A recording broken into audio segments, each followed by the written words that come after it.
Hello, my dear students. In this session, we'll be taking up questions of probability. Basically, we'll discuss the probability topic from the point of view of ZAT. जो भी questions आए होंगे ZAT के previous years में वो discuss करेंगे. So this will be a very interesting session. Let us start. So probability for an event is equal to number of favorable outcomes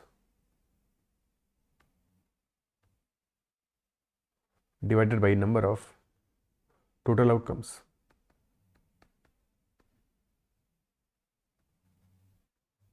बस हर एक केस में हमें यही ऑब्जर्व करना है कि कितने नंबर ऑफ फेवरेबल आउटकम्स हैं हमारे और कितने नंबर ऑफ टोटल आउटकम्स हैं. So let us start with the questions और एक एक क्वेश्चन पे ये बातें समझते चलेंगे. So first question is a painter draws 64 equal squares of 1 square inch on a square canvas measuring 64 square sides. She chooses 2 squares 1 square inch each randomly and then paints them. So what is the probability that 2 painted squares have a common side? So she has chosen 2 random squares और उनको paint किया है और question इस बात का है what is the probability that they have a common side? So let us make a 8 by 8 grid.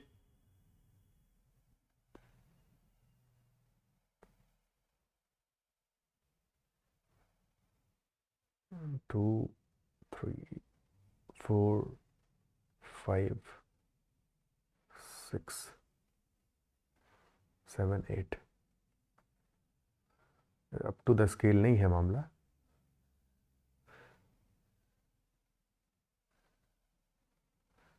So 8 by 8 का अपना ग्रेड बन गया फाइनली. ठीक है. नाउ वी नो कि हमें 2 पेंटेड स्क्वायर चाहिए जिनका कि कॉमन साइड हो. कॉमन साइड कब होगा? ये कॉमन साइड हमारा एक हॉरिजॉन्टल साइड भी हो सकता है कि एक हॉरिजॉन्टल साइड हो, उसके एक तरफ एक स्क्वायर है दूसरी तरफ एक स्क्वायर है and this is the common side. और it could also be a vertical common side कि 2 स्क्वायर्स के बीच में there is a vertical common side. ये दोनों केसेस हो सकते हैं. Isn't it so? ठीक है. सो अगर हमारा common side is a horizontal common side, in that case कितने केसेस बनेंगे हमारे? If you are taking horizontal common side यानी कि जो 2 स्क्वायर्स हैं हमारे they should belong to same column और एडजेसेंट है, सेम कॉलम के पड़ोसी हैं. सेम कॉलम के पड़ोसी हैं यानी कि पेयर्स हमें ऐसे ढूंढने पड़ेंगे. So if you start with column number 1, कितने ऐसे पेयर्स मिलेंगे? एक मिला, दूसरा, third, fourth, fifth, sixth, seventh. Total 7 such pairs will be there in column number 1 and similarly in every other column. total pairs कितने मिलेंगे? so column पड़ोसीज कितने मिलेंगे? column वालास they will be 7 into 8 56 and similarly for rows ठीक है. रो के लिए कितने मिलेंगे? रो से भी सेम ही मिलने वाला है because this is a perfect square. तो 7 मिलेंगे रो से and in every row there will be 7. तो 7 into 8 56 रो से भी मिलने वाले हैं. टोटल हो गए हमारे 112 और ये हमारे फेवरेबल केसेस हैं जबकि 2 पेंटेड स्क्वायर्स के कॉमन साइड है. टोटल केसेस कितने होंगे? जबकि टोटल 64 में से हमने कोई भी 2 रैंडमली सेलेक्ट किया यानी कि 64 C2 is the total case. So 112 divided by 64 C2 और 64 C2 हो जाएगा 64 इंटू 63 डिवाइडेड बाई 2. 2 से काटेंगे 32 बचेगा यहाँ पे. 32 से तो जाएगा नहीं, 16 से जा रहा है. 16 से जा रहा है, नीचे 2 आ रहा है और ऊपर आएगा 16 7 टाइम्स जा रहा है. बट प्रॉब्लम ये है यहाँ पे जो ऑप्शंस दिए हैं वहाँ पे इतना सिंप्लीफाइड होकर दिए नहीं हुए हैं तो हम इसको ओवर सिंप्लीफाई नहीं करते हैं बिकॉज 112 एक ऑप्शन में आ रहा है. तो clearly this will B 112 upon 32 into 63.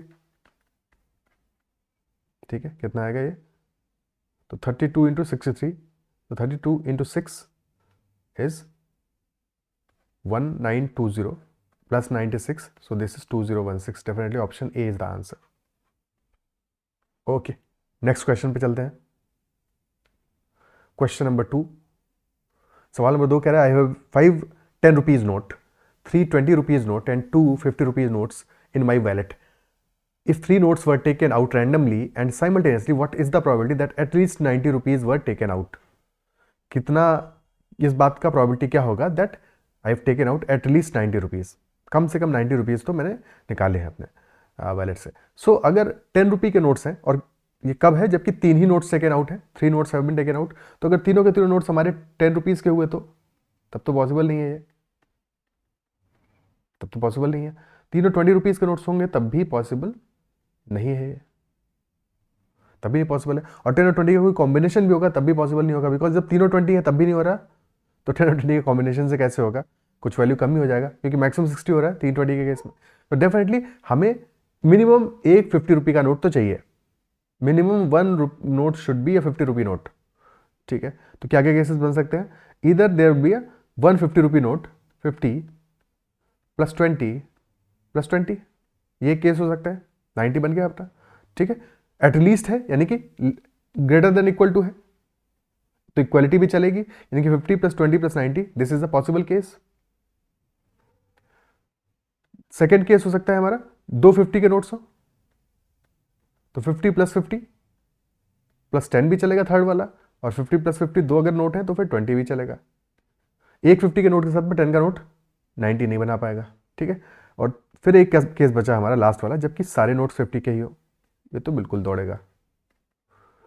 These are the 4 possible cases जहां पे कि हम 90 रुपीज़ एटलीस्ट निकाल पाएंगे, ठीक है। कितना इसमें बनेगा मामला, 50 प्लस 220 नोट्स, यानी कि 250 रुपी नोट्स में से कोई एक हमको लेना है। अच्छा, ये जो नोट्स हैं ये डिफरेंट होंगे, नोट्स डिफरेंट होंगे, बिकॉज हर एक नोट पे you find a note identification number, note की आईडी होती है ना एक, ठीक है। सो हर एक नोट डिफरेंट है, सो इन दोनों में से एक नोट चूज करना है 50 का 2C1, और 20 के 3 में से 2 नोट चूज करने हैं into 3C2। So this is equal to 2 into 3 6 आ गया। सेकेंड केस में दोनों 50 के नोट चूज करने हैं 2C2, और 10 का एक note 5C1, so that will be equal to 5। Third case में 2C2 इंटू 20 का एक note 3C1, so that is equal to 3। और लास्ट केस में तीनों 50 के नोट्स हैं, क्या है तीनों 50 के नोट्स अपने पास है कहाँ, ठीक है, 3 50 के नोट्स तो है ही नहीं ना, नॉट पॉसिबल, नॉट पॉसिबल है ही नहीं। ओके, सो यही हमारे पॉसिबल केसेस बने, क्लियर है। टोटल केसेस कितने हुए, 6 plus 5 plus 3 that is 14 favourable cases, और टोटल पॉसिबिलिटी कितना है 5 प्लस 3 प्लस 2, टोटल 10 में से हमें कोई 3 नोट चूज करने हैं 10C3, तो 10 into 9 into 8 divided by 3 into 2, 3 से गया 3 टाइम्स, 2 से गया 4 टाइम्स, तो 120 में से 14 केसेस काम के हैं, तो प्रोबेबिलिटी हो जाएगी हमारी, probability of this event is equal to 14 favourable divided by 120 total. So 2 से जाने के बाद में यहाँ 7 बचा, नीचे 60 बचा, 7/60 will be our answer, option B. Is this clear? Okay, next question. Next is a small store has 5 units of a new phone model in a stock, 2 white, 2 black and 1 red। 5 he model है इसके पास, 5 ही units है एक model की, colour 2 है, colour 3 है, 2 white है mobile phones, 2 white, 2 black and 1 red. 3 customers arrive at the shop to buy a unit each. 3 customers आ रहे हैं इसकी शॉप पे, each one has a predetermined choice of the colour. हर एक को पहले से पता है कौन सा कलर लेना है, वो शॉप वाले के बताने पे नहीं मानने वाला, and will not by a unit of any other colour.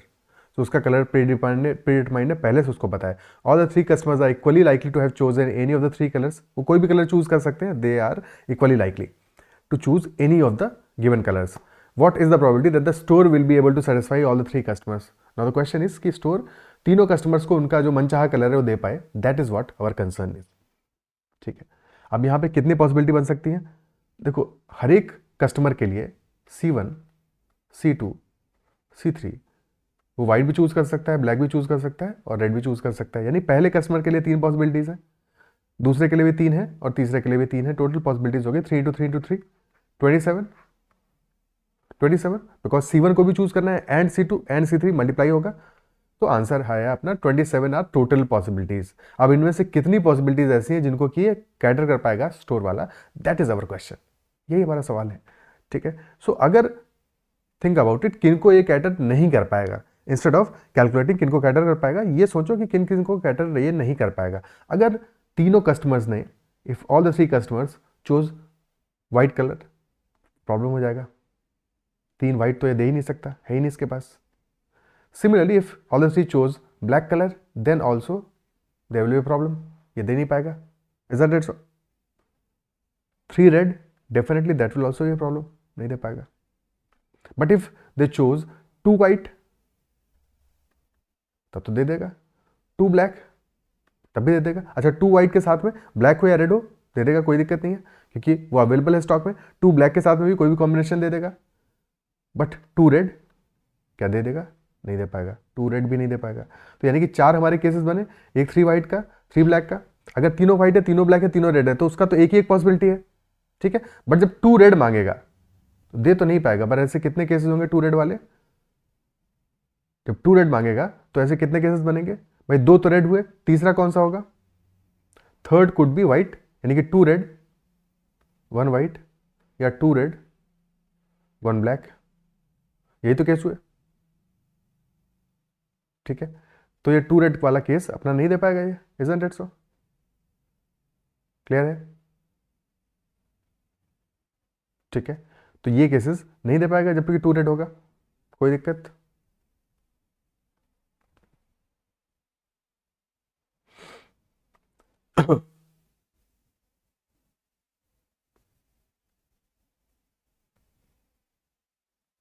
Okay, total बने 27 और इसमें से कितने ऐसे केसेस हैं जो कि ये नहीं कैटर कर पाएगा?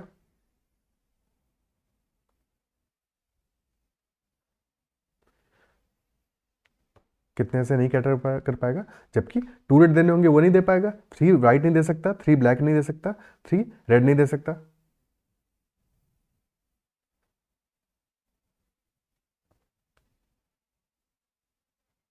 Is this clear? But problem यहाँ पे ये है, देखो जब तीनों वाइट मांग रहे हैं, तीनों ब्लैक मांग रहे हैं, तीनों रेड मांग रहे हैं तो उस केस में तो हमें पता है तीनों का चॉइस. बट जब 2 लोगों ने रेड डिमांड किया है तो ये कौन से 2 कस्टमर्स हैं ये भी तो चेक करना पड़ेगा हमें. C1 और C2 हैं या C2 और C3 हैं या फिर C1 और C3 हैं. इजंट इट सो? तो 2 रेड वाले केस में ये तो है ही कि 1 वाइट और 1 ब्लैक है. बट टोटल पॉसिबिलिटीज कितनी बनेंगी भाई? 2 रेड कौन से 2? तो 3 में से 2 सेलेक्ट करने पड़ेंगे हमें वो. और फिर जो बचा हुआ कस्टमर है वो या तो व्हाइट मांगेगा या ब्लैक मांगेगा तो मल्टीप्लाइड बाई 2 करना पड़ेगा. तो 3C2 into 2 this will be equal to 6.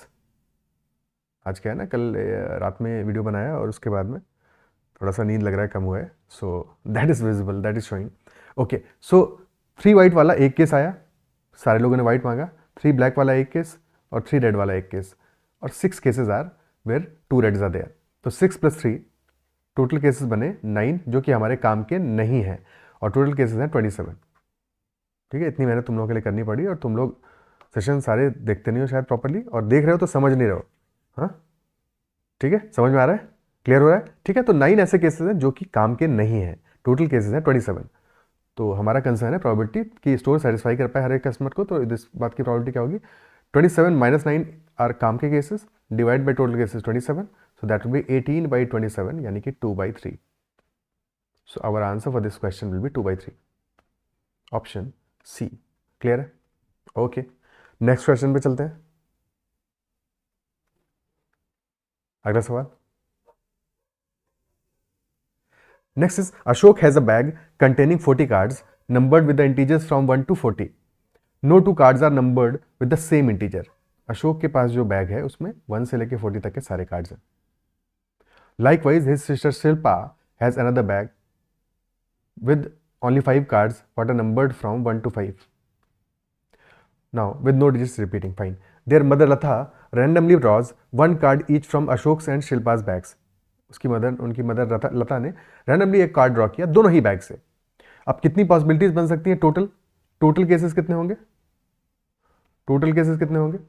पहले वाले बैग से 40 में से कोई भी कार्ड निकल सकता है 47, और सेकंड बैग से 5 में से कोई भी कार्ड निकल सकता है 40 × 5. टोटल केसेस बने अपने 200. Now the question is saying कि she takes out 1 card, notes down their respective numbers. जो भी नंबर आया उसने नोट डाउन कर लिया अपने पास मदर ने. If Lata divides the number obtained from अशोक्स card by the number obtained from शिल्पाज card, what is the probability that the reminder will not be greater than 2? Remainder will not be greater than 2 यानी remainder has to be less than और equal to 2. 2 से बड़ा नहीं होना चाहिए, less than equal to 2 चलेगा.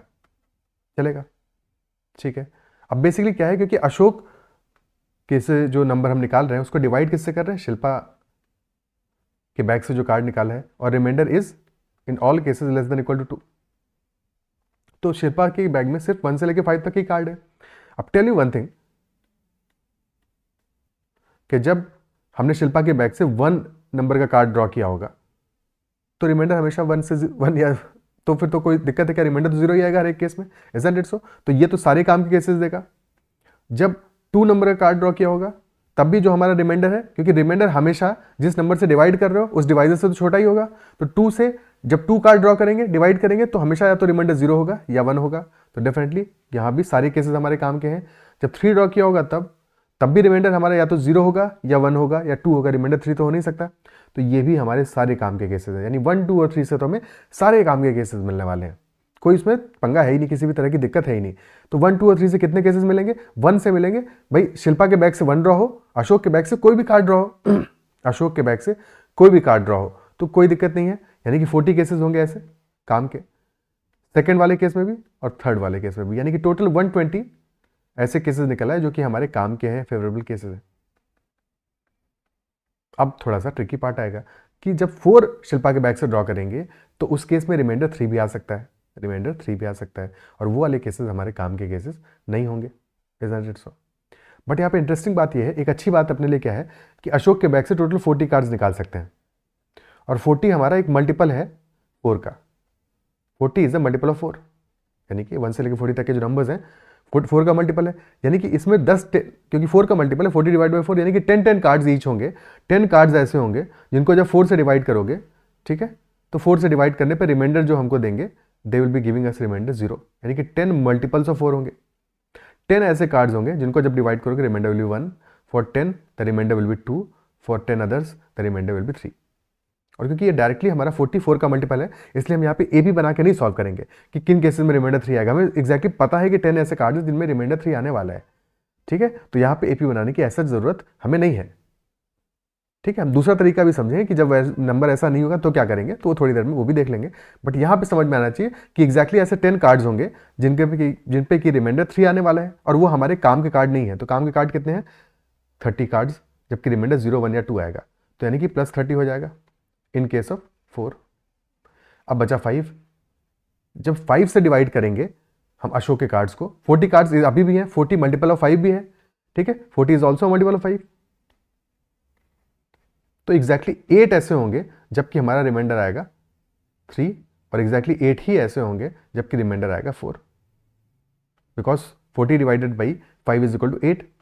8 ऐसे होंगे जो कि 5 से डिविजिबल होंगे, 8 which will leave remainder 1, 8 which will leave remainder 2, 8 which will leave remainder 3, 8 which will leave remainder 4। और ये 16 हमारे काम के नहीं है, यानी कि काम के कितने हुए, 40 - 16 विच इज 24। तो 24 और एडिशनली ऐड कर दो, टोटल मामला कितना आ गया, 174 आर फेवरेबल, 200 टोटल। तो प्रोबेबिलिटी क्या होगा, 174 by 200 which is equal to 0.87, 0.87। तो option B is the answer. Clear है, ठीक है, कोनो समस्या? ओके, अब यहाँ पे एक थोड़ा सा और केस कर लेते हैं, जिससे कि हमें, जैसे इंस्टेड ऑफ शिल्पा के बैग में 5 तक, हम मान लेते हैं 6 तक कार्ड्स हैं। क्वेश्चन को चेंज कर दिया, ठीक है, 6 तक कार्ड्स हैं। तो अगर 6 तक कार्ड्स हैं तो 5 तक की कहानी तो सेम ही रहेगी, बस इस बार सबसे पहले क्या चेंज होगा, टोटल। टोटल केसेस कितने हो जाएंगे, total cases will be 40 × 6, 240, 240 total cases हो गए हमारे। अब इसमें से काम के केसेस कितने होंगे, बाकी कहानी वही है, reminder will not be greater than 2।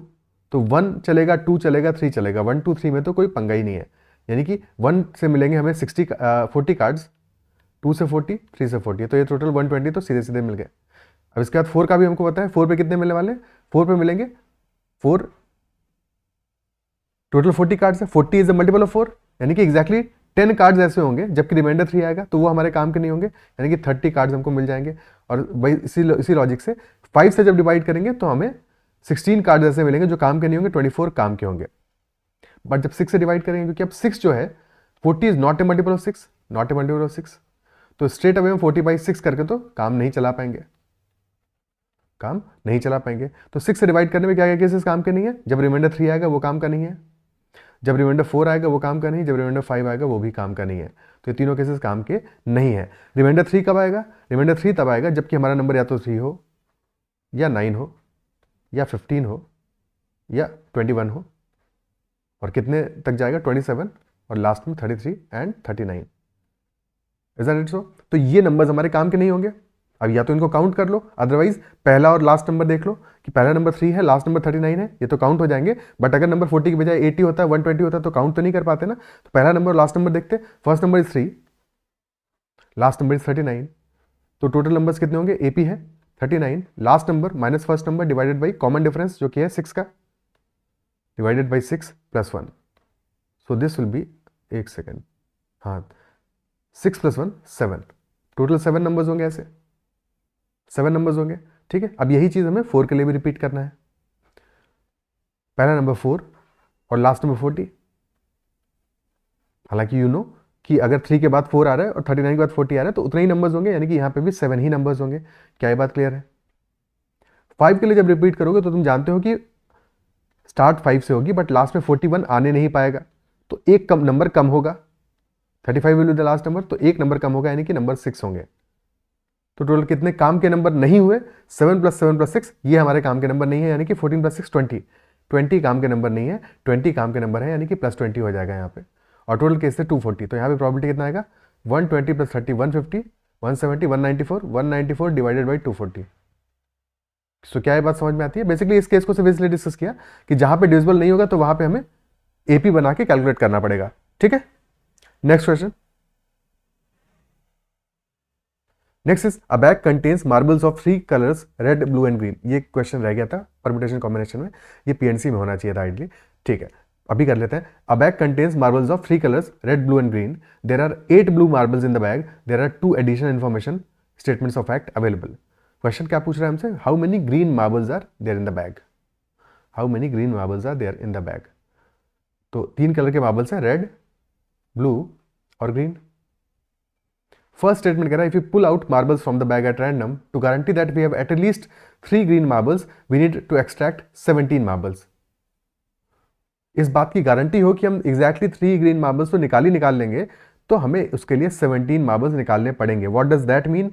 We did a question in PNC session yesterday कि in any such case we take worst case scenario. सबसे खराब जो किस्मत हो सकती है वैसा हम केस लेंगे, यानी कि हमने मार्बल निकालना शुरू किया। हमको क्या करना है, हमें चाहिए 3 ग्रीन मार्बल, लेकिन हम मार्बल निकालते जा रहे हैं और हर मार्बल या तो रेड है या ब्लू है। एवरी मार्बल इज इधर रेड और ब्लू, यानी जो नहीं चाहिए बस वही आ रहा है। कितनी किस्मत अपनी खराब है। तो सारे के सारे रेड मार्बल हमने निकाल लिए, सारे के सारे ब्लू मार्बल निकाल लिए, और अभी तक हमारा ग्रीन मार्बल एक भी निकला नहीं, सब निकाल लिया हमने। ठीक है, यानी अब जो बचे हैं बैग में मार्बल्स वो सारे के सारे ग्रीन मार्बल्स हैं। तो सोचो किस्मत इतनी खराब है कि एक भी ग्रीन मार्बल हम निकाल नहीं पाए, सारे रेड निकल गए, सारे ब्लू निकल गए। ठीक है, तो हमें वर्स्ट केस सिनेरियो वाला हमेशा कंसिडरेशन करना है। अब हमने ग्रीन निकालने शुरू किए, तो 3 ग्रीन निकले, 3 ग्रीन निकले, और टोटल कितने मार्बल्स निकाले हमने, 17। और अगर ये बात समझ में आई तो इससे ये समझ में आया कि रेड प्लस ब्लू जो हमारा है दोनों का sum that is equal to 14।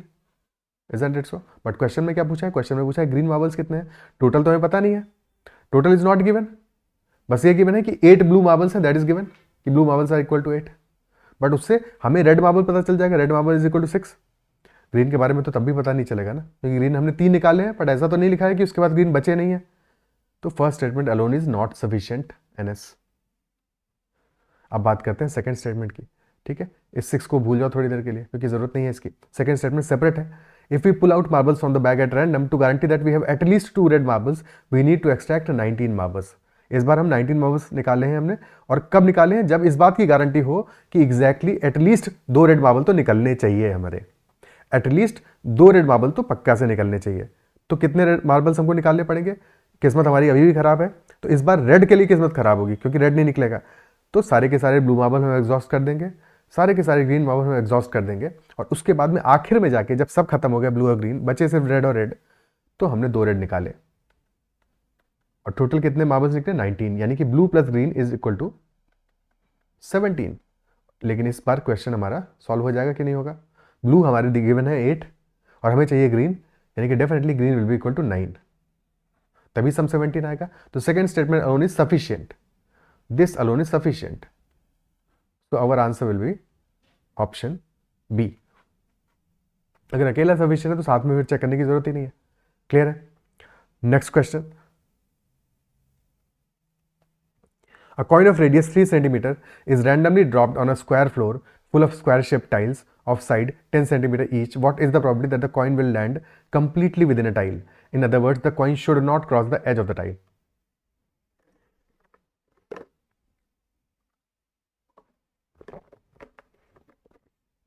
तो टाइल की जो हमारी साइड है वो 10 सेंटीमीटर की है और जो कॉइन का रेडियस है दैट इज 3 सेंटीमीटर, और रैंडमली हम ड्रॉप कर रहे हैं कहीं पे भी, तो ये एग्जैक्टली किसी भी टाइल के बीच में आना चाहिए। बीच में का मतलब ये हुआ कि साइड के बाहर नहीं निकलना चाहिए। क्या केसेस अवेलेबल हमारे काम के होंगे? If this is the tile, so if coin falls here that is fine, falls here that is also fine, but let us say coin falls on this side. अब प्रॉब्लम है क्योंकि इतना portion बाहर है, तो अब इसको कैसे सॉल्व करें? क्योंकि कितना पोर्शन बाहर है कितना नहीं बाहर है, क्योंकि थोड़ा सा ही बाहर होगा तो समस्या करेगा, थोड़ा सा ही पोर्शन हमारा बाहर होगा तो प्रॉब्लम करेगा। अब ये कैसे हम डिड्यूस करें कि एग्जैक्टली कुछ भी पोर्शन टाइल से बाहर नहीं निकलना चाहिए, ठीक है? और यहाँ पे बात कर रहा है सच कि बहुत सारी टाइल्स हैं उनकी हम बात कर रहे हैं, बट किसी एक टाइल के लिए अगर हम क्वेश्चन को सॉल्व कर लेंगे तो हम बड़े लेवल पे भी क्वेश्चन को सॉल्व कर लेंगे, ठीक है? तो ये बात समझनी है। अगर किसी एक टाइल के हमने सॉल्व कर लिया, यानी कि एक ही टाइल है हमारी और कॉइन को हमने गिराया और coin is completely inside that tile, if you solve the problem for one single tile, then that is also the answer for all the tiles, because कितनी टाइल्स है ये क्वेश्चन का पार्ट भी नहीं है, मेंशन भी नहीं है, ठीक है? सो अगर हम एक सिंगल टाइल बनाए एंड वी फिर try to solve the question accordingly, tell me कि क्या हमारा अप्रोच होना चाहिए? थिंक अबाउट इट, क्या अप्रोच होगा? कॉइन को completely within a tile गिरना है, ठीक है? और किसी भी कॉइन की बात करें, कॉइन क्या है? सर्कल है, कॉइन एक सर्कल है। सर्कल में दो चीजें इंपॉर्टेंट होती हैं, क्या? One is the centre, other is the radius. तो समहाउ अगर हमें सर्कल के बारे में कुछ भी डिटरमाइन करना है तो सर्कल का सेंटर और रेडियस दोनों इंपॉर्टेंट है हमारे लिए।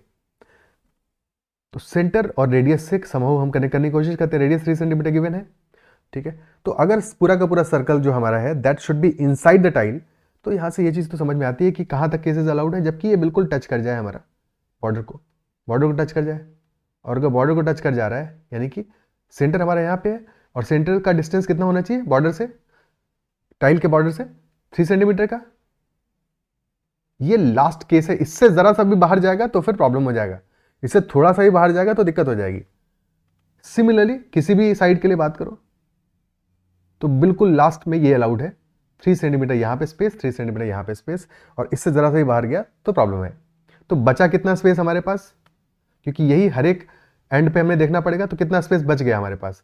टोटल था, टोटल वॉज 10, ठीक है? Diagram is not up to the scale, तो उसकी टेंशन नहीं लेनी है, कॉन्सेप्ट समझना है, ठीक है? 10 है, रेडियस यहाँ पे 3 नहीं लेना है और यहाँ पे 3 नहीं लेना है, तो बीच में पोर्शन कितना बच गया? 10, ये वाला portion, this is the portion that we are talking about, this dimension is 10 - 3 + 3, यानी कि 4 यूनिट्स। और यही 4 यूनिट्स हमारा बचेगा इस साइड में, क्योंकि स्क्वायर टाइल्स है, यही 4 यहाँ बचेगा, यही 4 यहाँ बचेगा। तो 4x4 वाला हमारा जो स्क्वायर है, इस स्क्वायर के अंदर अगर लाई करता है कॉइन का सेंटर, तो फिर हमारा जो कॉइन है that will be completely inside the tile. Total area कितना है? 10x10 का। Out of that 10x10 area, if the centre lies inside 4x4 square, then definitely the complete coin will be landing inside the tile, within the tile. Is it clear? ठीक है? So probability क्या आएगी? Total case हमारा कितना है इस बार? Total case कितना है? प्रोबेबिलिटी क्या होगी? टोटल है कि 100 सेंटीमीटर स्क्वायर में कहीं पे भी गिर जाए, और काम का है फेवरेबल है, जबकि 16 सेंटीमीटर स्क्वायर के अंदर एग्जैक्टली गिरे, तो प्रोबेबिलिटी विल बी 16/100 यानी कि 0.16। Option E. क्लियर है? ओके, ठीक है, अच्छा सवाल था। नेक्स्ट क्वेश्चन करते हैं। A dice is rolled twice, what is the probability that the number in the second roll will be higher than that in the first roll? Second roll का जो नंबर है that will be higher in that in the first roll. तो first roll में total cases कितने बनेंगे? सबसे पहले देखते हैं टोटल केसेस कितने बनेंगे। पहले रोल पे 1 से लेकर 6 तक कुछ भी आ सकता है, सेकंड रोल पे 1 से लेकर 6 तक कुछ भी आ सकता है, 6 into 6 will be 36, total cases होंगे 36। अब हमको क्या चाहिए कि number in the second roll will be higher than first, तो फर्स्ट रोल में जो भी आएगा that should be lower than the result in the second roll. तो अगर फर्स्ट रोल में हमारा 1 आता है आउटकम लेटर से, यानी कि बराबर भी नहीं आना चाहिए, अनइक्वल होना चाहिए, इससे ये भी तो समझ में आता है इनइक्वालिटी है, तो यानी कि दोनों रोल में जो आउटकम आएगा वो अनइक्वल आएगा। तो अगर फर्स्ट रोल में we get 1 as the outcome, तो सेकंड रोल में क्या आउटकम आ सकता है, सेकंड रोल में 2 भी आ सकता है, 3 भी आ सकता है, 4, 5, 6 सब चलेंगे, 5 केसेस टोटल, ठीक है। तो 5 फेवरेबल केसेस बने यहां से। सिमिलरली फर्स्ट वाले रोल में अगर हमारा 2 आउटकम आता है, तो सेकंड में फिर न 1 आ सकता है न 2 आ सकता है, 3, 4, 5, 6 ही आना पड़ेगा, 4 केसेस बने। फर्स्ट रोल में 3 आता है तो 4, 5, 6 ही आना पड़ेगा, 3 आउटकम बने। 4 आता है तो 5, 6 ही आना पड़ेगा, 2 आउटकम्स। 5 आता है तो फिर 6 ही आना पड़ेगा, ओनली 1 आउटकम। और 6 आएगा तब तो फिर दिक्कत है, फिर तो हम कुछ भी आउटकम नहीं बना पाएंगे। तो डेफिनेटली हमारे काम के केसेस हुए 5 + 4 + 3 + 2 + 1 एपी है, तो बीच का नंबर लेके मल्टीप्लाई बाय 5 कर दो, ठीक है। यहाँ तो सिंपल है बट ये प्रैक्टिस में आना चाहिए। 3 × 5 यानी कि टोटल सम कितना है 15।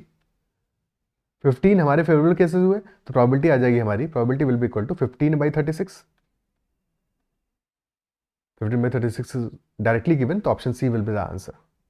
क्लियर है, ठीक है। ये हो गया इस क्वेश्चन को समझने का, करने का एक तरीका, क्योंकि नंबर्स छोटे थे तो ऐसे केसेस हम बना के इसको सॉल्व कर सकते थे। इनफैक्ट पैटर्न दिख रहा है हमको, तो इतने केसेस बनाने की जरूरत नहीं थी। अगर नंबर बड़े भी होते तो भी हम पैटर्न तो ऑब्जर्व कर पा रहे हैं कि एपी बन रही है, डिक्रीजिंग एपी, पहले 5, फिर 4, फिर 3, फिर 2, तो लास्ट में 1 पे आके रुकने वाला है कि नहीं, 1 से नीचे तो नहीं जाएगा, निगेटिव में थोड़ी होगा। क्लियर है। और 0 पे भी ऐड करोगे नहीं करोगे क्या फर्क पड़ता है, ठीक है। तो 0 को ऐड करने की कोई जरूरत नहीं, 5 से लेके मिनिमम हमारा 1 तक जाने वाला है। और 5 की बजाय अगर मान लो कि स्टार्टिंग में बड़े नंबर होते हैं कि 6 की बजाय 10 केसेस हो रहे हैं, तो वहाँ पे भी हमारा एक एपी बनता है, तो हम एपी को सॉल्व कर लेते, कैलकुलेट कर लेते, ठीक है। बट एक सेकंड अप्रोच है जिसको समझना इंपॉर्टेंट है इस क्वेश्चन के लिए, ठीक है। इस क्वेश्चन इन द सेंस कि ऐसे क्वेश्चंस में जरूरी नहीं है हमेशा आप यही अप्रोच फॉलो करो, वो सेकंड अप्रोच भी क्लियर होना चाहिए। सेकंड अप्रोच क्या है कि जब भी हम 2 डाइस तुम रोल कराओगे और 2 डाइस पे डिफरेंट नंबर आना चाहिए, बिकॉज इक्वल नहीं आ रहा है, ठीक है, इक्वल नहीं आ रहा है। तो अगर दोनों पे डिफरेंट नंबर आ रहा है तो we can think about it that way कि टोटल 1 से लेकर 6 तक कोई भी नंबर आ सकता है। 1, 2, 3, 4, 5, 6 में से ही कोई 2 नंबर आने हैं, इजंट इट सो, उनमें से ही कोई 2 नंबर आने हैं, कोई 2 नंबर उन्हीं में से चूज करें, दोनों नंबर अनइक्वल है, यानी कि 6 में से कोई भी नंबर हमने चूज कर लिया, 62 तरीके से चूज होंगे। 2 numbers have been chosen randomly out of those 6, तो टोटल 62 केसेस होंगे। और फिर हमको पता है कि दोनों में से एक बड़ा होगा नंबर, एक छोटा नंबर होगा, तो ऑर्डर तो फिक्स है उनका, ऑर्डर तो फिक्स है, ऐसा नहीं हो सकता कि ऑर्डर स्वैप कर दो। तो फॉर एग्जांपल अगर हमारे नंबर सेलेक्ट हुए 3 और 5, तो हमको पता है कि 3 तो फिर फर्स्ट वाले कॉइन टॉस में आना चाहिए बॉस, और सेकंड वाले में फिर हमारा 5 आएगा, ये पक्की बात है। तो 62 × 1 यही हमारे काम के केसेस हुए, केसेस हो गए 15 और टोटल केसेस है 36, तो प्रॉबिलिटी आ जाएगी 15/36 straight away. So this approach अगर ये समझ में आता है तो this is taking much shorter time, इससे डायरेक्टली हमको अपना आंसर मिल जा रहा है। इजंट इट सो? क्या अप्रिशिएट कर पा रहे हो इस बात को, समझ पा रहे हो, ठीक है। और अगर सेशन पसंद आ रहा है तो उसको लाइक ज़रूर करना है, अपने फ्रेंड्स से भी ज़रूर शेयर करना है, और अगर अब तक चैनल को सब्सक्राइब नहीं किया है तो ज़रूर कर देना। आगे बढ़ते हैं, अगले क्वेश्चन पे चलते हैं। Next question is Aditya has a total of 18 red and blue marbles in 2 bags, each bag has marbles of both the colours. 2 bag हैं, दोनों बैग में रेड और ब्लू दोनों तरह के मार्बल्स पड़े हुए हैं।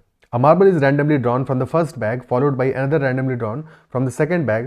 The probability of both being red is 5/16. So what is the probability of both marbles being blue?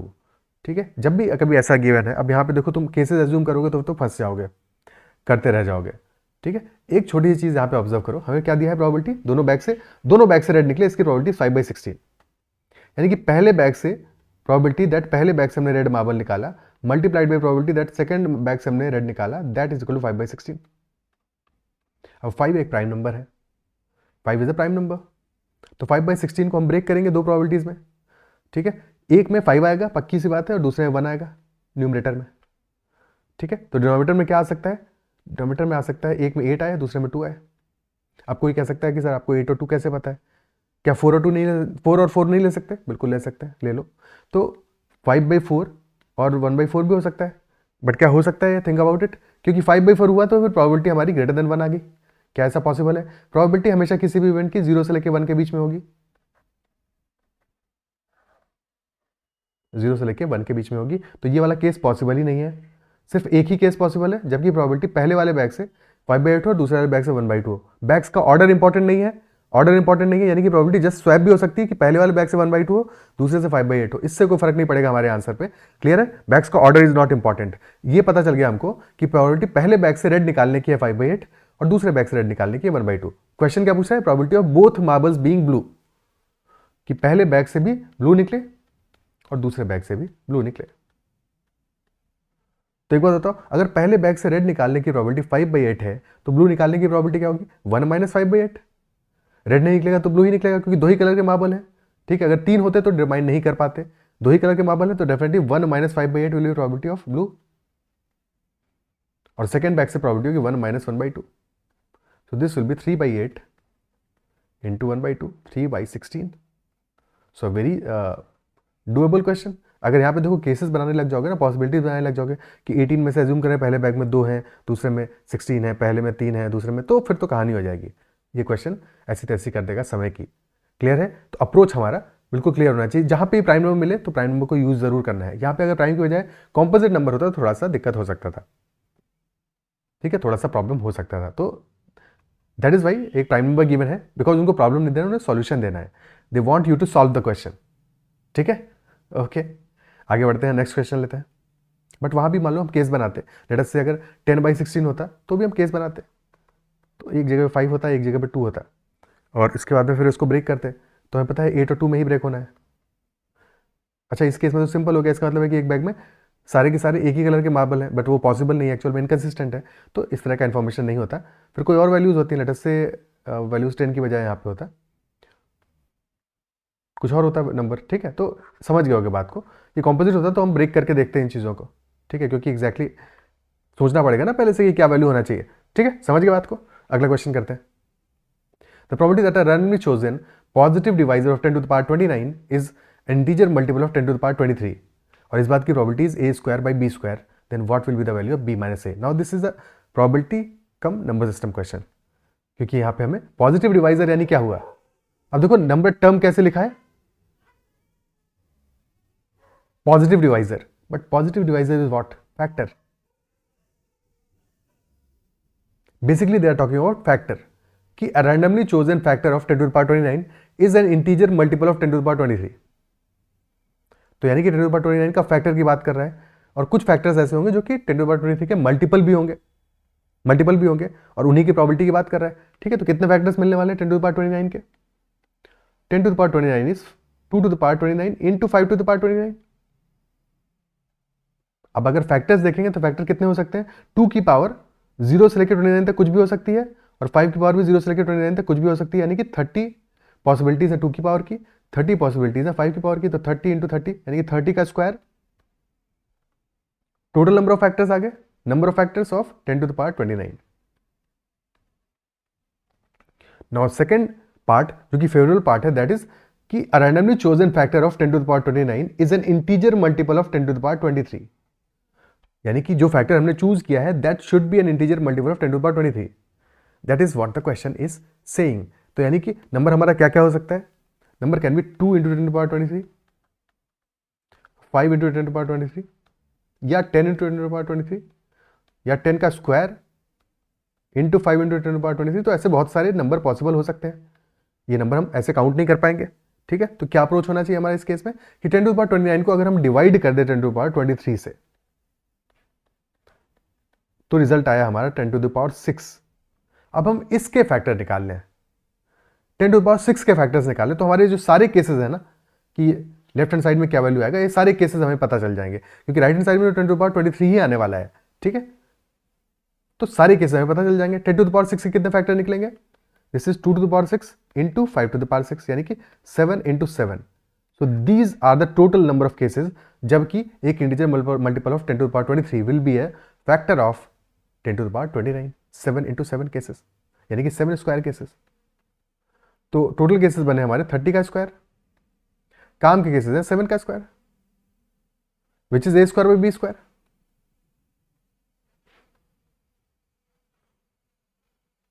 This is our probability, यानी कि a is equal to 7 and b is equal to 30। क्या ये बात clear है?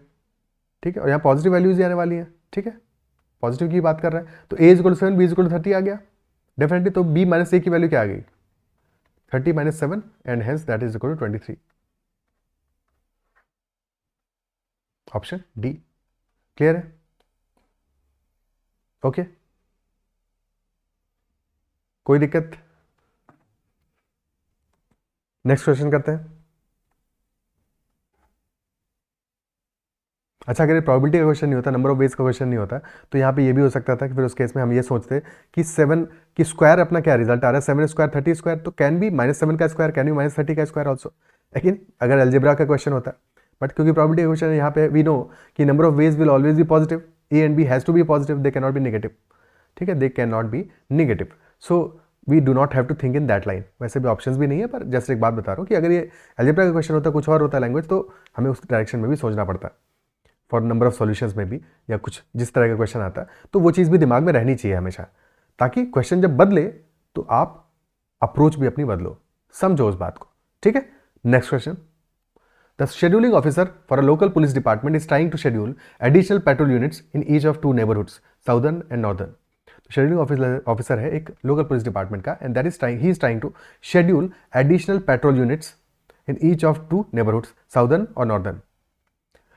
She knows that on any given day, the probabilities of major crimes and minor crimes being committed in the northern neighborhood क्या है 0.418 and 0.612. Stay with me.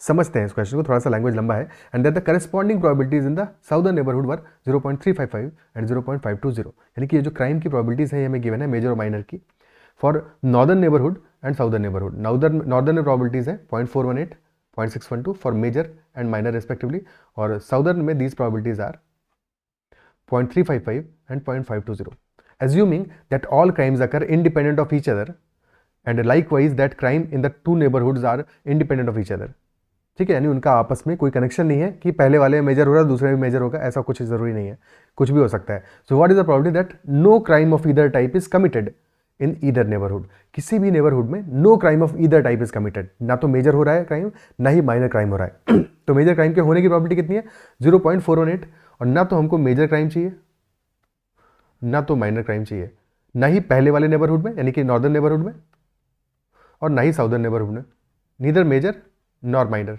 तो सब ये नहीं चाहिए, तो इनकी ना होने की प्रोबेबिलिटीज को मल्टीप्लाई कर देंगे। Will multiply the probability of major crimes not happening in northern neighbourhood multiplied by major of probability of minor crimes not happening in northern neighbourhood multiplied by probability of major crimes not happening in southern neighbourhood multiplied by probability of minor crimes not happening in southern neighbourhood. Is it clear? सारी probabilities को पहले लिख तो लेते हैं। Major crime होने की probability है 0.418, तो 1 में से इसको सब्ट्रैक्ट कर दोगे तो हमें वैल्यू मिल जाएगा मेजर क्राइम नहीं होने की प्रोबेबिलिटी का, that will B 0.582। Minor crime के नहीं होने की प्रोबेबिलिटी क्या होगी 1 माइनस 0.612, यानी कि 0.388, मल्टीप्लाई करना है इन वैल्यूज को।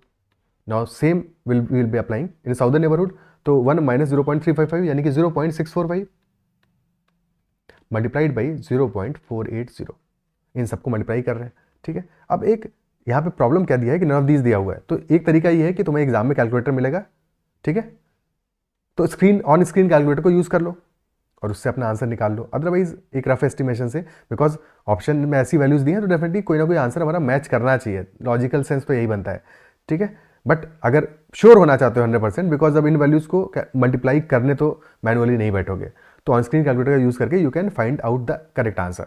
अदरवाइज अप्रॉक्सीमेट करेंगे तो this is almost 60%, this is almost 60%, this is almost 40%, तो 60% का 40% कितना होगा, बिल्कुल रफ एस्टिमेशन कर रहे हैं हम, 60% 40%, तो दिस विल बी 24%। यहाँ पे दिस इज 65%, दिस इज 50%, 65% का 50% कितना होगा, ऑलमोस्ट 32%, 33%, 24% का 33% कितना होगा, 1/3 होगा, यानी कि 8% के आसपास की वैल्यू होगी, विच इज ऑलमोस्ट 0.08, ठीक है। ये बिल्कुल रफ एस्टिमेशन किया है हमने, क्योंकि यहाँ पे this is not 65%, this is not 50%, तो वैल्यू कम आएगी, ठीक है, क्योंकि हमने हर चीज़ को बढ़ाया, ये भी 58% है, 60% नहीं है, यहाँ पे हर चीज़ को बढ़ाया है, तो डेफिनेटली वैल्यू मच लेसर होगी, बट अराउंड इसके रहेगी। और आंसर हमारा ऑप्शन ए ही सिर्फ दिख रहा है जो कि इस रेंज में है, बाकी सब तो बहुत ही बड़ी वैल्यूज हैं, तो definitely option A 0.069 will be our answer. Clear है? ठीक है, कोई दिक्कत? एंड एज आई सेड कि एग्जैक्ट वैल्यूज के लिए you can use on screen calculator, we will not be doing it manually definitely, next is there are 4 machines in a factory at exactly 8 PM। This is a very very very प्यारा सवाल, बहुत ही बढ़िया सवाल है, और इसको थोड़ा time दो, अटेम्प्ट करो इसको, ठीक है, थोड़ा टाइम दो इसको। There are 4 machines in a factory. At exactly 8 PM, when the mechanic is about to leave the factory, he is informed that 2 of the 4 machines are not working properly. So out of the 4 machines, 2 are not working properly. दो ढंग से काम नहीं कर रही, ये पंगा है। 8 PM पे वो निकलने जा रहा है और उसको ये नई कहानी उन्होंने बता दी। The mechanic is in a hurry, वो उसको जल्दी है भैया, and decides that he will identify the 2 faulty machines before going home. जल्दी में है, लेकिन फिर भी उसने फैसला ले लिया कि भैया पहले तो 2 faulty machines का पता करूंगा, फिर ही जाऊंगा। एंड रिपेयर दम नेक्स्ट मॉर्निंग। पता करेगा, रिपेयर तो कल मॉर्निंग में करेगा, बट पता करेगा। It takes him 20 minutes to walk. Decision making का क्वेश्चन है एक तरह से, ठीक है, डिसीजन मेकिंग का क्वेश्चन है जो कि इंसर्ट कर दिया यहाँ पे, तो ऐसा क्वेश्चन डिसीजन मेकिंग में भी आ सकता है। It takes him 20 minutes to walk to the bus stop. 20 minutes लगते हैं उसको बस स्टॉप तक जाने में। The last bus leaves at 8:32 PM। तो अभी 8 PM पे तो वो फैक्ट्री में ही है, और उसको 8:32 PM वाली बस पकड़नी है। वो लास्ट बस है, निकल जाएगी 8:32 पे। ये कहानी है। If he takes 6 minutes to identify whether a machine is defective और नॉट, तो एक मशीन पे उसको 6 मिनट्स का टाइम लगेगा टू आइडेंटिफाई कि मशीन डिफेक्टिव है या सही काम कर रही है। दैट मच टाइम, 6 मिनट्स का टाइम लगेगा। And if he decides to check the machines at random, what is the probability that the mechanic will be able to catch the last bus. आखिरी बस वो पकड़ पाएगा। कब पकड़ पाएगा? Think about it. उसको 20 मिनट्स लग रहे हैं to walk to the bus stop. अभी या तो उसको कोई अपने व्हीकल से ड्रॉप कर देता तो 20 मिनट से कम टाइम में पहुंच जाता वो, बट वैसा कोई क्वेश्चन में दिया नहीं हुआ है। वो उसको वॉक करके ही जाना है। बेचारा इतनी मेहनत कर रहा है, लेकिन उसकी मेहनत करने के लिए कोई नहीं है। तो इफेक्टिवली 8:32 से पहले उसको पहुंचना है, या 8:32 पे भी पहुंचेगा तो भी बस पकड़ लेगा। तो उसको स्टार्ट करना चाहिए कितने बजे? 8:12 PM पे ही शुड लीव। अगर उसको लास्ट बस पकड़नी है then he should leave at 8:12 PM for sure, ठीक है। यानी कि वो एग्जैक्टली 2 मशीन ही टेस्ट कर पाएगा तब तक। 6 मिनट्स एक मशीन में लग रहे हैं, तो वो एग्जैक्टली 2 ही मशीन टेस्ट कर पाएगा तब तक। तो पहली 2 मशीन टेस्ट करने के बाद में if he gets to identify the faulty machines, because he has to identify the faulty machines, तो if he gets to identify the faulty machines by checking just 2 machines, then he is done, then he can catch the bus. पक्की बात है। But अगर 2 पे नहीं पता लगा तो फिर उसको तीसरी भी आइडेंटिफाई करनी पड़ेगी और फिर उसकी बस छूट जाने वाली है। That is what the crux of the question is. यानी कि अगर लेट अस से टोटल 4 मशीन्स है, A B C D, ठीक है, ये टोटल 4 मशीन्स है। अब इनमें से कोई 2 फॉल्टी हैं, कोई 2 फॉल्टी हैं। कितनी तरीके से वो फॉल्टी मशीन सेलेक्ट हो सकती हैं? Think about it. कोई भी हो सकती है, ठीक है। अज्यूम कर लिया लेट अस से C और B फॉल्टी हैं, ये मान लिया हमने, ये दोनों फॉल्टी हैं। टोटल केसेस कितने बनेंगे कि वो 2 मशीन जो पहली सेलेक्ट करेगा फ्रॉम 8 to 8:12, कितने केसेस बनेंगे? 4C2। तो 4C2 आर पॉसिबल केसेस, जबकि वो पहली 2 मशीन्स जो सेलेक्ट करेगा इनमें से कोई भी 2 होंगी, ठीक है। बट इनमें से कौन सा केस बनेगा जबकि उसको पता चल जाएगा एग्जैक्टली कि 2 फॉल्टी मशीन्स कौन सी हैं, because he needs to identify the faulty machines. कब पता चलेगा? एक तो तब पता चल सकता है जबकि first 2 machines that he selects are B and C, वो B और C को ही सेलेक्ट करे, दोनों फॉल्टी निकलेंगी, उसको पता चल जाएगा।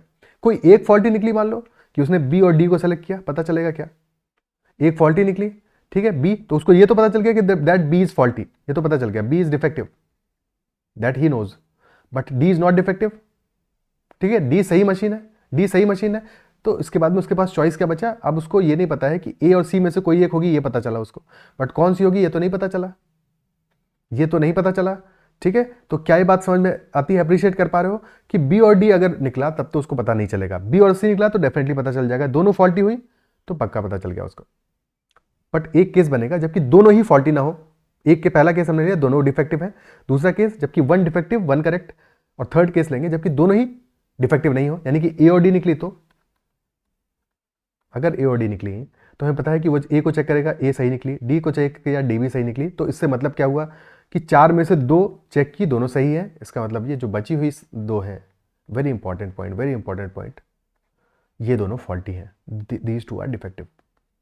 सो even if he checks those 2 who are correct, तो भी उसको पता चल जाएगा विच 2 आर डिफेक्टिव। सो दोनों केसेस में ये 2 केस हमारे काम के हुए।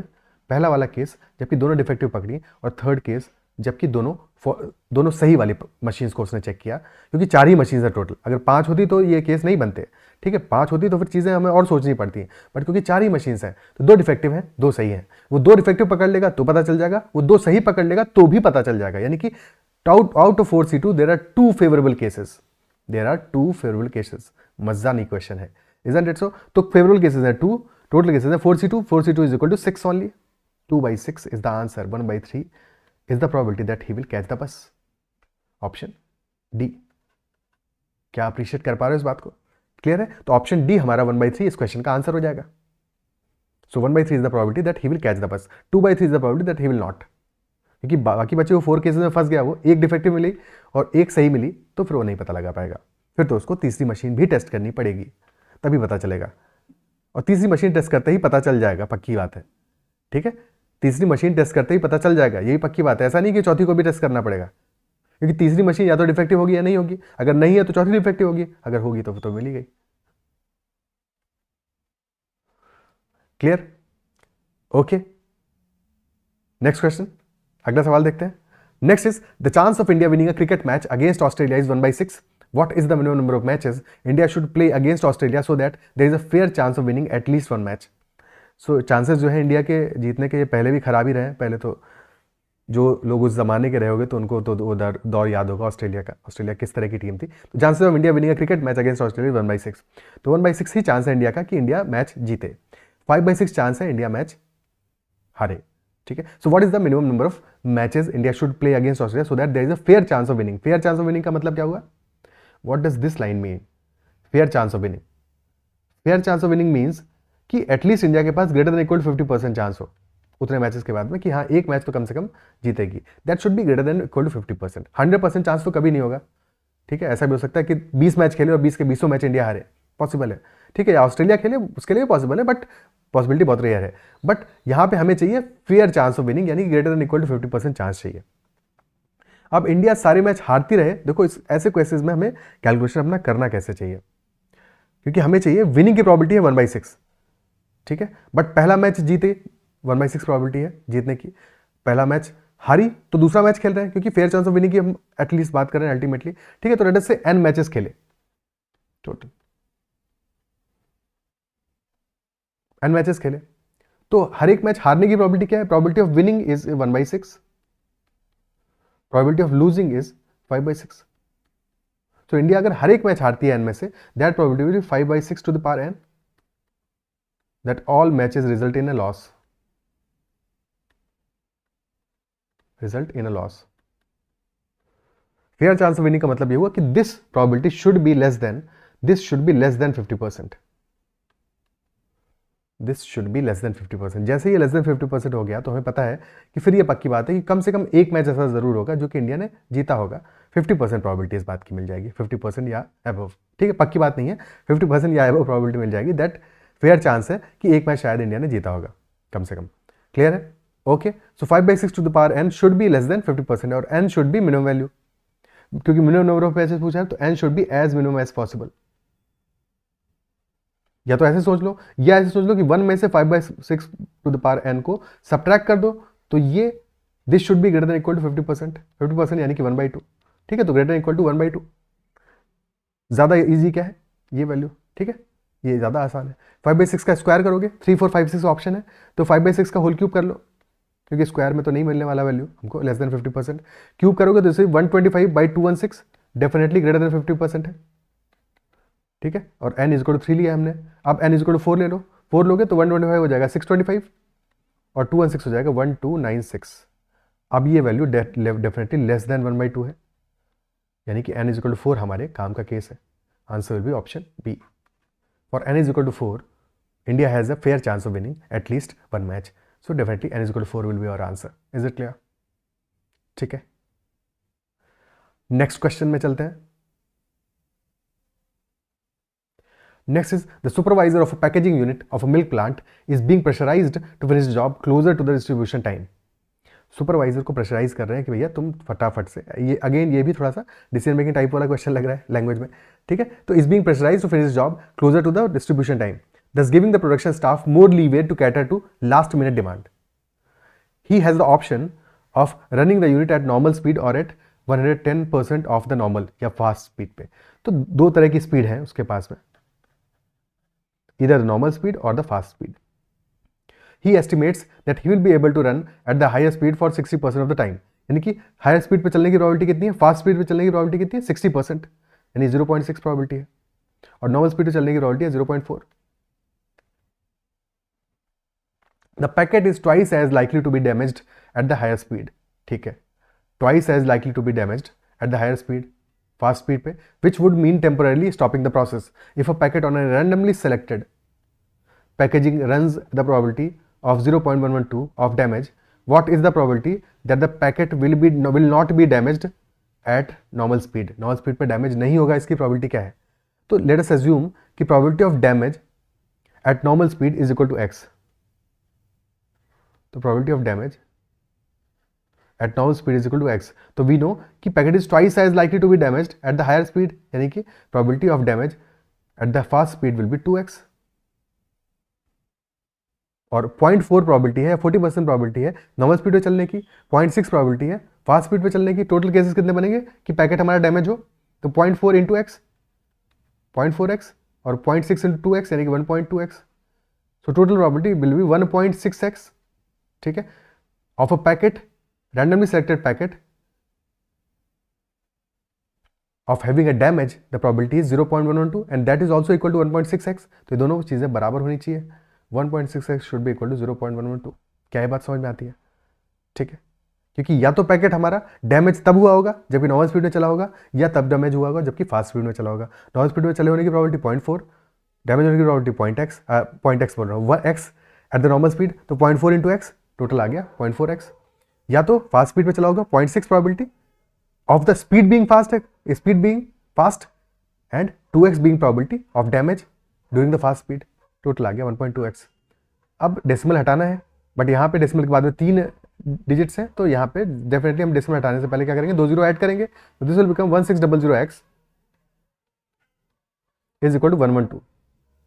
सुबह सुबह ना मतवाले हो जाते हैं, बैकग्राउंड नॉइज आ रहा होगा। ठीक है, तो 16 से काटेंगे तो ये वैल्यू यहाँ कितना आने वाला है, 7 आ जाएगा। So x will be equal to 7/100 यानी कि 0.07। 0.07 किस बात की प्रोबेबिलिटी है? प्रोबेबिलिटी x की वैल्यू है ये, दिस इज x, यानी कि probability of damage at the normal speed, probability of damage at the normal speed. Question हमसे क्या पूछ रहा है? Probability that the packet will not B damage eight normal speed, यानी कि हमें 1 - x की वैल्यू पूछ रहा है। तो answer will be 1 - 0.07, that will be 0.93। Option B is the answer. ठीक है, अच्छा लास्ट लाइन को इसलिए पढ़ना बहुत इंपॉर्टेंट है, हमेशा ध्यान से पढ़ना है कि ये भी हो सकता था कि पूछता है probability what is the probability that the packet will not be damaged at fast speed. Fast speed तो 1 - 2x करते हैं हम, तो ये चीज़ भी कॉशियस रहना है हमेशा। वहाँ पे आंसर 0.86 होता है, इस क्वेश्चन में आंसर 0.93 है। Is it clear? ठीक है, क्लियर है? So these are all the questions, these are all the questions of probability that have appeared in past. Around 2010 तक के क्वेश्चन हमने डिस्कस किए हैं, तो अराउंड 13-14 ईयर्स के हमने क्वेश्चन डिस्कस कर लिए। आई बिलीव कि सेशन में चीज़ें बहुत सारी चीज़ें सीखने को मिली होंगी, और आज के बाद आप प्रोबेबिलिटी जो भी एग्जाम में क्वेश्चन आएगा प्रोबेबिलिटी का पीएनसी का, तो you will definitely be able to do that question. ठीक है, कोई भी डाउट रह गया किसी भी क्वेश्चन में तो यू कैन ऑलवेज कमेंट। अगर सेशन पसंद आया तो उसको लाइक जरूर करना है, और अगर अब तक चैनल सब्सक्राइब नहीं किया है तो जरूर कर लेना। Okay, that's all for this session, bye bye, take care.